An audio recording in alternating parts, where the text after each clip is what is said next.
आप क्या सोचते हैं हेमंत सोरेन कानून बना देंगे आपके लिए?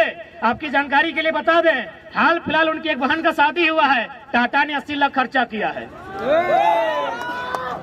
क्या लगता है आपके लिए कानून बना देंगे? छात्र रोज मरते हैं, मेरे 2 साथी 2 दिन पहले मारे गए, आज तक हम उबर नहीं पाए। और मेरे भाषण से तो आपको लगता है कि गुर्राने वाला टाइगर आई थोड़ा सा उस रूप में तो नहीं है। खैर डिस्टर्ब नहीं होंगे, डिस्टर्ब नहीं होंगे। यहाँ तो माननीय कोर्रा थाना के प्रभारी फोन किए थे, सिंदरी में 12 थाना का पुलिस खड़ी थी। सिंदरी गए थे आंदोलन करने के लिए, वहाँ के एसडीपीओ 12 थाना की पुलिस और 150 जवानों के साथ खड़ी थी। हमने एक ही लाइन कहा, हमारे हक अधिकार को हमने सामने रख दिया जाए, हम अब तक नहीं कहेंगे, लेकिन यदि हमारे हक अधिकार के बीच कोई टकराएगा, वो टकराने वाला कोई क्यों ना हो, हम वही राड़ माटी के राड़ लोग हैं जिन्होंने अंग्रेज को पेट में 1 नंबर करवा दिया। मार दीजिएगा, सच बोलते हैं, ईमानदारी से बोल रहे, डर नहीं लगता है, मरने से डर नहीं लगता, हम ईमानदारी से बोल रहे हैं, हमको बीमार होने से डर लगता है, बीमार हो जाएंगे तो आंदोलन रुक जाएगा। यदि आपकी रांची की विधानसभा में नीतियां नहीं बनेंगी तो सादे कागज में लिख के ले लीजिए, हम लोग 2024 में झुमरा की पहाड़ में सरकार बनाएंगे।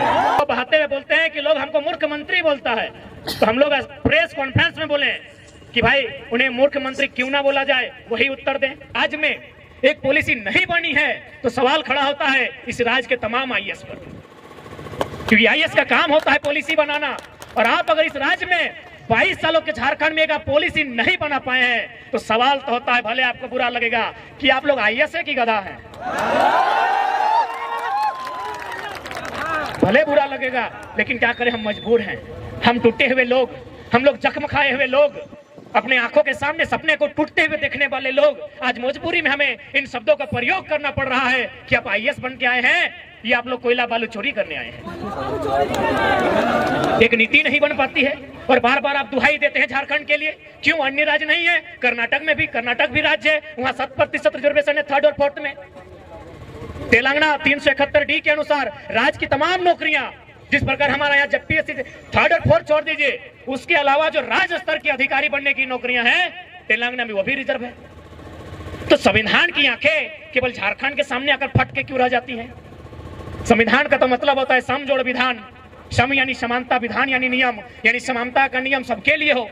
तो यदि झारखंड के युवा अगर अपने लिए नियम मांग रहे हैं, अपने पक्ष में अगर विधि बनाने की बात कर रहे हैं, नियोजन नीति बनाने की बात कर रहे हैं, तो कौन सा गुनाह कर रहे हैं? और ये हम तो नहीं कह रहे हैं, इस देश के पूर्व CJI chief justice of India M Hidayatullah का एक स्टेटमेंट था कि यदि राज्य चाहे तो अन्य राज्य जो विकसित राज्य है उनके अभ्यर्थियों का इस राज्य में प्रवेश करने से नौकरियों में नियम बना सकते हैं। और हम स्वीकार करते हैं, चाहे बंगाल हो या बिहार हो, हमसे तेज है। बिहार सबसे ज्यादा आईएएस आईपीएस देता है, बंगाल सबसे ज्यादा कंपनी कोलियरी में बाबू लोग देते हैं, हम स्वीकार करते हैं। अतः हमें अगर अधिकार मिलना चाहिए तो सबसे पहली बात, नियोजन नीति में हमारी भाषाओं का बैरियर हो, हमारी भाषाओं की प्राथमिकता होनी चाहिए। लेकिन आज जो भी पॉलिसियां लेकर आ रहे हैं, आप देखिए, स्थानीय भाषा का बैरियर खत्म। यदि स्थानीय भाषा का बैरियर खत्म है, इसका मतलब वो वैकेंसी किसके लिए है? स्थानीय के लिए तो नहीं है। यदि स्थानीय भाषा का बैरियर है ही नहीं तो वैकेंसी है किसके लिए? तो इन परिस्थितियों में यदि हम लोग आंदोलन के लिए बाध्य हैं तो कहीं ना कहीं इसके रिस्पॉन्सिबल राज्य की सरकार है। मुख्यमंत्री विधानसभा के भीतर रोते हुए कहते हैं कि लड़का लोग हमको मूर्ख मंत्री बोलता है। बजट सत्र का अंतिम दिन मुख्यमंत्री वही जो उनका सेंटीमेंट होता है कि हम आदिवासी का बेटा है, जिस प्रकार आंसू बहाना जानते हैं, मगरमच्छ का आंसू, वो बहाते हुए बोलते हैं कि लोग हमको मूर्ख मंत्री बोलता है। तो हम लोग प्रेस कॉन्फ्रेंस में बोले कि भाई उन्हें मूर्ख मंत्री क्यों ना बोला जाए, वही उत्तर दें। हम लोग 6ठी क्लास में पढ़े हैं कि एक सांसद, एक विधायक किसी लाभ के पद पर नहीं हो सकता है। आप अपने नाम से पत्थर का, खादान का, माइंस का जो लीज कैसे ले लिए थे? हम तो कोई गलत और असंवैधानिक बात आपको नहीं बोले। हम लोग 6ठी क्लास में मौलिक अधिकार पढ़े हैं, 6ठी क्लास में संसद का विधायक बनने का तरीका पढ़े हैं कि कौन विधायक बन सकता है, कौन संसद बन सकता है। वो साफ साफ लिखा है कि आप लाभ के पद पर नहीं हो सकते हैं। तो ये खादान का, लीज का जो कागजात है वो आपके नाम से कैसे आया। इसलिए आज इस राज्य के हुक्मरान को झारखंड के एजुकेशन हब हजारीबाग से, गांधी के देश में, गांधी के मैदान से उन्हें खुली चुनौती होगी कि आप समीक्षा करें, गहन चिंतन मंथन करें। आप क्या करें हमें मालूम नहीं है, आप विधानसभा के भीतर हैं, आप क्या करें हमको मालूम नहीं है। आप एक निर्धारित समय के भीतर नीति नियम बनाइए, और नहीं तो फिर सिंहासन खाली कीजिए, जनता आती है। यदि आप सामर्थ्य नहीं रखते हैं नीति बनाने का, तो आपको अधिकार नहीं है इस देश के, इस राज्य के नौजवानों के भविष्य खेलने का। आप हमें छोड़ दीजिए, देखते हैं हम लोग बना पाते हैं कि नहीं। इसलिए आज लोकतंत्र के चौथे स्तंभ के माध्यम से मीडिया बंधुगण आए हैं, उनके माध्यम से राज्य सरकार और राजभवन तक संदेश देना चाहेंगे कि यदि वास्तव में आप लोग संविधान का अनुपालन करते हैं, अनुसरण करते हैं, तो झारखंड बना किस उद्देश्य के साथ है, झारखंड का गठन क्यों किया गया है, उस उद्देश्य की पूर्ति के लिए, इस राज्य के हितार्थ के लिए, इस राज्य के युवाओं के लिए, सुरक्षार्थ के लिए नियोजन नीति और स्थान नीति 15 दिन के भीतर बनाइए। यदि आप नीति नहीं बनाते हैं तो अच्छा कहिए या बुरा कहिए, वैसे भी अब क्या फर्क पड़ता है। यदि आपकी रांची की विधानसभा में नीतियां नहीं बनेंगी तो सादे कागज में लिख के ले लीजिए, हम लोग 2024 में झुमरा की पहाड़ में सरकार बनाएंगे।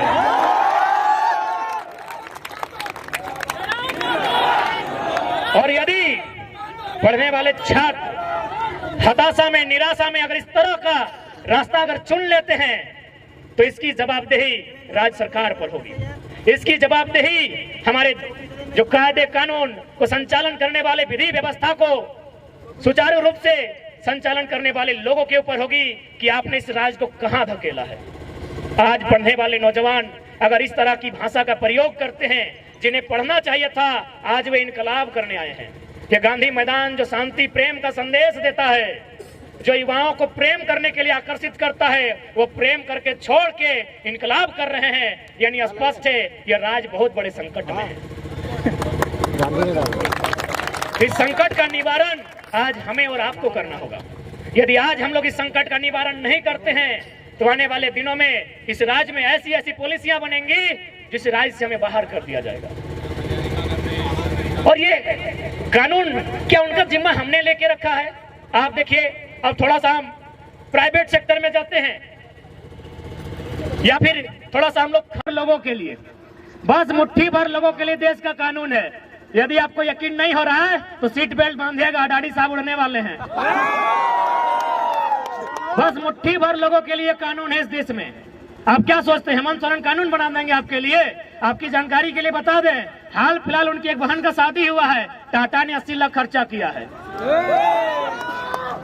क्या लगता है आपके लिए कानून बना देंगे?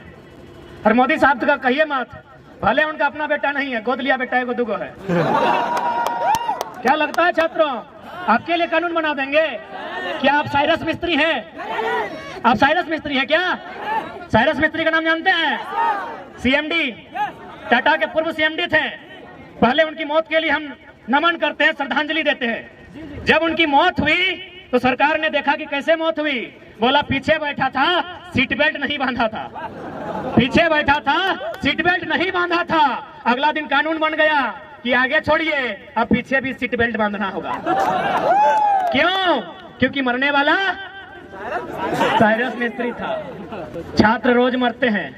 मेरे 2 साथी 2 दिन पहले मारे गए, आज तक हम उबर नहीं पाए। और मेरे भाषण से तो आपको लगता है कि गुर्राने वाला टाइगर आई थोड़ा सा उस रूप में तो नहीं है।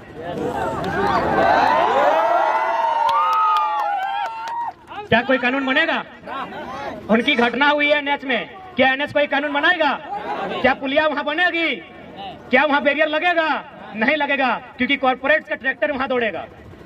इसलिए यहाँ पढ़ने वाले छात्र जो प्रोटेस्ट कर रहे हैं, यदि आपकी लाठियों का सामना करेंगे, आपके भाई हैं। और जो झुमरा के पहाड़ में नक्सली बनकर बैठे हैं, कॉपी कलम लेके चेक कीजिएगा, मामा का, मौसी का, फूफा का बेटा होगा। कब समझेंगे आप? हमको समझ में नहीं आता है। हम चाहते हैं नौकरी आप आगे से बचाइए, पीछे से चंदा दे दीजिएगा आंदोलन करने के लिए। दरोगा जी पीछे से दे दीजिएगा।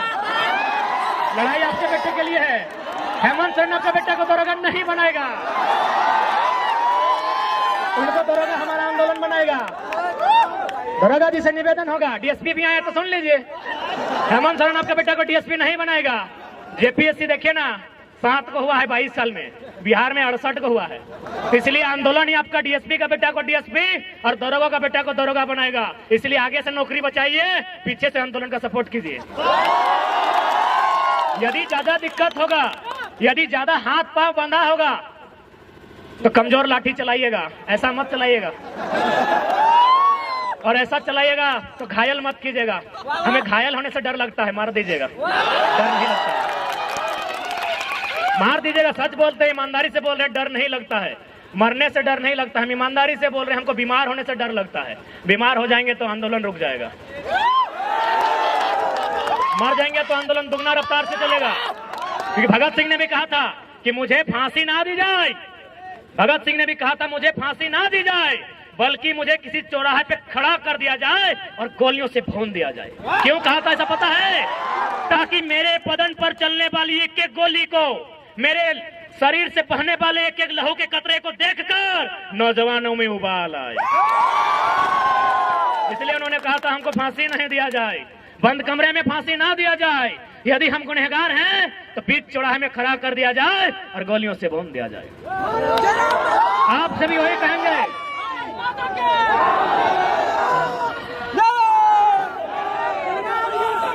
इसलिए आपसे भी निवेदन करेंगे, आप ड्यूटी कीजिए, आपकी ड्यूटी का सम्मान करते हैं। हम लोग आंदोलन करते हैं, हमारे आंदोलन का भी कोऑपरेट कीजिए। तो कुछ नहीं मिलेगा, पैसा बटुआ में नहीं रखे भैया। जितने भी पुलिस के भैया लोग आए सब तो बड़े हैं दादा साहब, पैसा बटुआ में नहीं रखे हैं, पैसे एसबीआई में रखे हैं। किसका होने वाला है पता है ना? तो वही तो लड़ाई लड़ रहे हैं, छात्रों के लिए लड़ाई लड़ रहे हैं, किसानों की बात कर रहे हैं, काहे डिस्टर्ब कर रहे हैं? खैर डिस्टर्ब नहीं होंगे, डिस्टर्ब नहीं होंगे। यहाँ तो माननीय कोर्रा थाना के प्रभारी फोन किए थे, सिंदरी में 12 गो थाना का पुलिस खड़ी थी।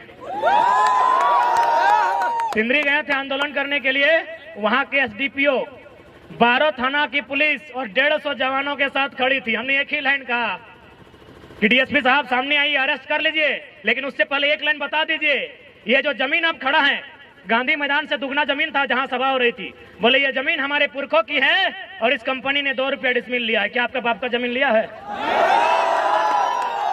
हमने एक लाइन कहा था माननीय डीएसपी साहब को कि डीएसपी साहब उतना मेहनत क्या करते हैं, अरेस्टिंग करना है एकदम आके अरेस्टिंग कीजिए, हम लोग भागेंगे नहीं, लेकिन एक लाइन में उत्तर दीजिए, जिस जमीन में आकर आप खड़े हैं ये हमारी पुरखों की है, इसे 2 रुपया डिसमिल लिया गया है। क्या आपके बाप दादा की जमीन इस तरह ली गई है? और उसके बाद भी आपको दिक्कत नहीं है तो आइए ना, हम तो शमशान घाट में 1 सप्ताह में एक बार मिल जाते हैं। लाइव नहीं देखे वीडियो क्या? राजभवन से लोग देख रहे हैं, सही बोल रहे, राजभवन से देख रहे हैं। क्योंकि 29 तारीख को हम शमशान घाट में थे और विधेयक को वापस करता है कि एगो योद्धा तो घायल है, तो उन्हें पता नहीं कितना कितना योद्धा बन के तैयार है। उन्हें यह भी नहीं पता कि घायल शेर की सांसें उसकी दहाड़ से भी खतरनाक होती है। इसीलिए हमें परेशान ना किया जाए, हमारे हक अधिकार को हमने सामने रख दिया जाए। हम अब तक नहीं कहेंगे, लेकिन यदि हमारे हक अधिकार के बीच कोई टकराएगा, वो टकराने वाला कोई क्यों ना हो, हम वही राड़ माटी के राड़ लोग हैं जिन्होंने अंग्रेज को पेट में 1 नंबर करवा दिया था। इतिहास याद कीजिएगा, हुक्मरान में बैठे लोग 1757 में इंडियन भारत की सरजमी में बैटल ऑफ प्लासी हुई थी, बंगाल के क्षेत्र में अंग्रेजों के सामने उठा के पटक दिए गए भारत के लोग। ठीक 7 साल बाद 1764 में बैटल ऑफ बक्सर होता है इसी बिहार में, फिर भारत के लोग अंग्रेज के द्वारा पटक दिए जाते हैं। लेकिन जैसे वो मानभूमि में आते हैं, चुहाल विद्रोह में उनको हम पैंट में 1 नंबर करा देते हैं। हम वही झारखंड के लोग हैं, हमारे अस्तित्व से नहीं टकराइएगा, हमें हमारा इतिहास मत याद दिलाइएगा। हम भी चाहते हैं वसुधैव कुटुंबकम, हम भी चाहते हैं जियो और जीने दो का सिद्धांत, हम भी चाहते हैं नदी नालों में, पर्वत पहाड़ों में, झील झरनों में प्रेम के गीत गाएं युवा, नौकरियां करें, अपना घर बसाएं। हम नहीं चाहते इनके हाथों में हथियार हो, हम नहीं चाहते हैं ये विद्रोही बने, हम नहीं चाहते हैं ये बागी बने, लेकिन यदि ऐसा कुछ हुआ तो अगली सरकार झुमरा के पहाड़ में बनेगी। और बस इमेजिन कीजिए, बस कल्पना कीजिए कि यदि सरकार झुमरा के पहाड़ में बन गई तो रूह कांप उठेगी, रूह कांप उठेगी। सपने में यमराज आएंगे। पहले ही कहा देते हैं हमें परेशान ना कीजिए। हमने किसी का क्या बिगाड़ा है? हमने अपने जीवन का 5 साल 10 साल 15 साल इन लॉजों में दिया है। अरे भाइयों की तो छोड़िए, हमारी बहनें, हमारे गांव की लड़कियां, वे भी अपने भाइयों के कंधे से कंधा मिलाकर अपने गांव की पगडंडियों को छोड़कर आई हैं बाप का सहारा बनने के लिए। कितने शर्म की बात है, आपके पास एक पॉलिसी नहीं है। यही एक केरल राज्य है, अगर आप उस राज्य में चले जाएं, उस राज्य के आंकड़े को उठाएं तो आपको मिलेगा कि वहां की बहन यदि घर का त्याग करती है, वहां की बहन यदि घर छोड़कर बाहर जाती है, या तो मास्टर नहीं बनती है या तो डॉक्टर नहीं बनती है। लेकिन हमारे झारखंड में भाइयों की तो छोड़िए, बहनों की बात करते हैं, लड़कियों की, बालिकाओं की बात करते हैं, यदि वो घर छोड़ के जाती हैं, दिल्ली में नौकरानी बनती है। ये हम नहीं कह रहे हैं, ये आंकड़े कह रहे हैं। 7500 की 75,000 हम कंफर्म नहीं हो पा रहे हैं क्योंकि थोड़ा मेंटल डिस्टर्ब है। अगर 7500 ये तो मान के देखिए, हमारी 7500 बहनें दिल्ली में दाई का काम कर रही है। अभी उस राज्य में जहां कहीं कोयला, जहां कहीं सोना, जहां कहीं अभ्रक, कहीं यूरेनियम, कहीं तांबा, कहीं लोहा, उस राज्य में हमारी बहनें दिल्ली में नौकरानी का काम करती हैं। कितना शर्म की बात है राज्य सरकार के लिए, कितनी शर्म की बात है इन आईएएस के लिए, जिनको आईएएस नहीं गधा बोला जाए। आपके लिए एक पॉलिसी नहीं, आपके पास एक पॉलिसी नहीं है। और भी तो राज्य हैं, नागपुर में एक आईएएस अधिकारी रहते हैं, झारखंड के हैं। अरे ऐसा मत सोचिए कि हम लोग बच्चा है, बच्चा है, छोटा बच्चा जान समझ के ना टकराना रे, बड़ा लोग भी हम लोग को टेलीफोन करता है। एक खनन अधिकारी है जो आईएएस हैं, रांची के हैं, उनका पोस्टिंग है नागपुर में। उन्होंने हमें टेलीग्राम में एगो लेटर भेजा, उसमें शायद एनसीएल या कोई कंपनी है उड़ीसा में और तमिलनाडु में, वो माइनिंग का काम करती है। और माइनिंग सरदार तब लोग समझते हैं पॉलिटेक्निक के स्टूडेंट्स, पॉलिटेक्निक वाले ही माइनिंग सरदार बनते हैं ना। तो हम लोग तो पीएचडी के, हम लोग टेक्निक में गए नहीं, इसीलिए बताइएगा। माइनिंग सरदार की पोस्ट आई है, कहां? तमिलनाडु में और उड़ीसा में। क्या लिखा है पता है? कि वही माइनिंग सरदार बनेगा जो उड़ीसा में उड़िया भाषा का ज्ञान रखता हो और तमिलनाडु में तमिल भाषा का।